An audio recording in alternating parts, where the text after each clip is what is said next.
নমস্কার, আমি মৌমিতা। আমার পুরনো দিনের একটি ব্লগের আপনাদের সবাইকে স্বাগত।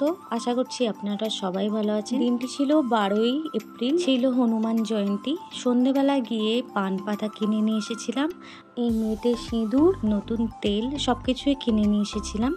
অনেক ভিডিওতে দেখেছিলাম এই হনুমান জয়ন্তীতে বা হনুমানজির পুজোর জন্য পান পাতা গলায় মালা করে দেয়, তারপর আকন্দ গাছের পাতাও মালা করে পরায়।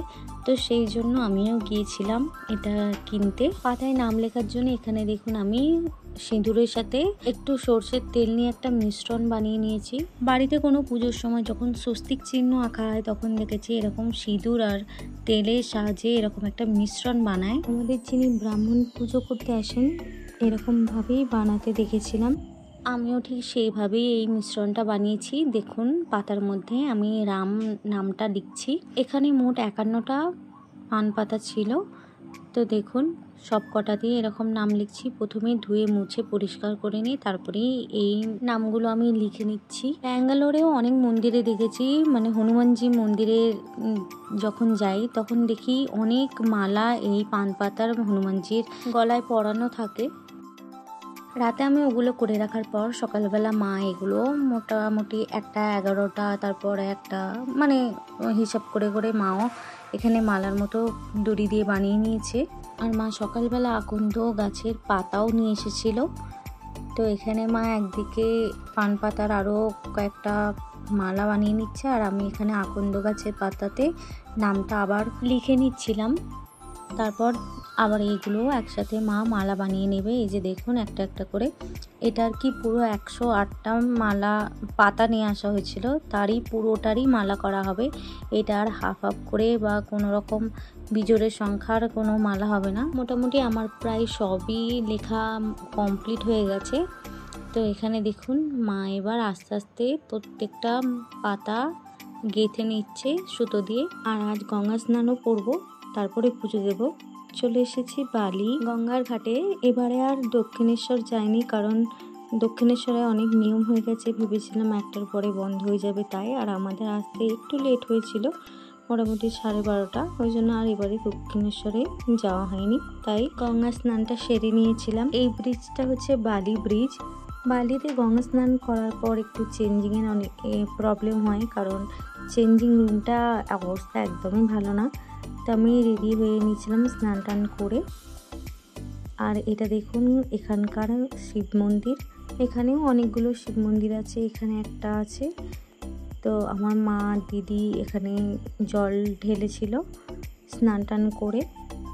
আর দেখুন যেহেতু আজকে হনুমান জয়ন্তী তাই এখানে বেশ ভালোই ভিড় হয়েছে দেখলাম, নাহলে খুব একটা মাঝে সাঝে বুঝতে পারি না ভিড় হয়, কারণ বেশিরভাগ ভিড়ই দক্ষিণেশ্বরের ঘাটেই হয়। চলুন আপনাদেরকেও এই ঘাটটা ঘুরিয়ে দেখাই, কারণ হয়তো বেশিরভাগ লোকই এই বালি ঘাটটা সম্বন্ধে খুব বেশি জানেন না, খুব বেশি আশাও হয় না হয়তো, কি বেশিরভাগ লোকই তো দেখেছি দক্ষিণেশ্বরে ভিড় করেন। কিন্তু এই ঘাটটাও অনেক পুরনো, যেমনটা আপনারা দক্ষিণেশ্বর জানেন তেমনটাই।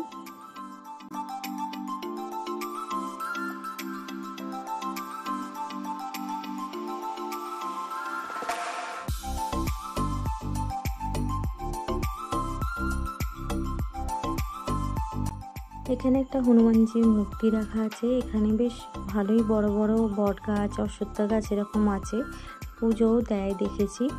আর ওই যে মন্দিরটা দেখতে পাচ্ছেন এটা হচ্ছে আর একটা শিব মন্দির। তো এখানেও অনেক সবাই স্নান করে জল ঢালেন শিবলিঙ্গে। এই বালিঘাটে আমরাও খুব বেশি গঙ্গা স্নান করতে আসি না, প্রায় হয়তো এত বছরের মধ্যে 2-3 বারই এসেছি, কিন্তু এখানে ঘুরতে আসা অনেকবারই হয়েছে। বিকালবেলা এসে বসলে খুবই ভালো লাগে, কারণ আমাদের বাঙালিদের এই গঙ্গার ঘাট আর 1 কাপ চাই যথেষ্ট একটা সন্ধে কাটানোর জন্য। তো এখানেও আর একটা মন্দির ছিল, কিন্তু এটা কি মন্দির বুঝতে পারিনি, হয়তো কালী মন্দির, কারণ মন্দিরটা বন্ধ ছিল কিছু কাজের জন্য।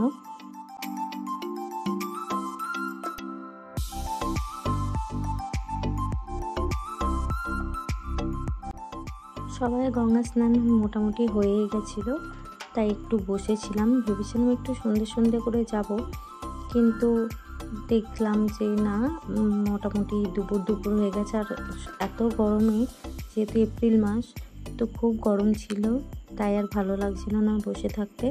কিন্তু এখানে এত সুন্দর হাওয়া দিচ্ছিল দুপুরবেলাটা, মনে হবে ঘুমিয়েই পড়ি। বেশিক্ষণ অপেক্ষা না করে চলুন এবার বেরিয়েই পড়ি, কারণ ওদিকেও আবার সময় হয়ে যাবে। এখানে হনুমান মন্দিরটা একটু কাছেই আছে, মানে একদম আমাদের যে বাস স্টপে নেমেছিলাম বালিঘাট, সেখান থেকে প্রায় একটু অন্য রাস্তার দিকে গেলেই বালিঘাটের একটা হনুমান মন্দির ছিল, সেখানেই যাব। চলুন এবার আস্তে আস্তে বেরাই। এই যে মোটামুটি চলে এসেছি, হয়তো রাস্তাটা বুঝতেই পারবেন, ওই যে ব্রিজটা দেখতে পেলেন ওর নিচেই একদম মন্দিরটা।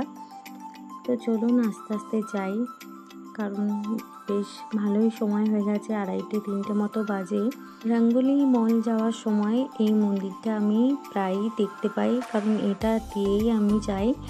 তো এখান দিয়ে নামার সময় প্রায় রাস্তা দিয়ে এই মন্দিরটা সবসময় চোখে পড়ে। তাই যখন ভেবেছিলাম যে আজ হনুমান জয়ন্তী, তো প্রথমেই আমার এই মন্দিরটার কথাই মনে পড়ে, কারণ গঙ্গা স্নান করেই একদম মন্দিরে আসতে পারবো।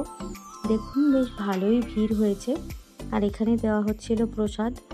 তো চলুন আস্তে আস্তে আমরা মন্দিরের দিকে যাই। তো এই হচ্ছে দেখুন হনুমান মন্দিরটি, কি সুন্দর, দেখুন কত বড় হনুমানজির মূর্তিটা এখানে বসানো হয়েছে। আর এখানে রাম সীতার লক্ষ্মণের মন্দির। এটা আমার প্রথম হনুমান জয়ন্তী পালন করা বা পুজো দেওয়া বলতে পারেন, কারণ এর আগে আমি হনুমান জয়ন্তীতে কখনোই পুজো দিতে আসিনি কোনো হনুমান মন্দিরে। তো আজ প্রথম এসেছিলাম। চলুন পুজোটা আগে দিয়ে নিই। এটা হচ্ছে শিবের মন্দির, ভিতরে রাধাকৃষ্ণও রাখা ছিল।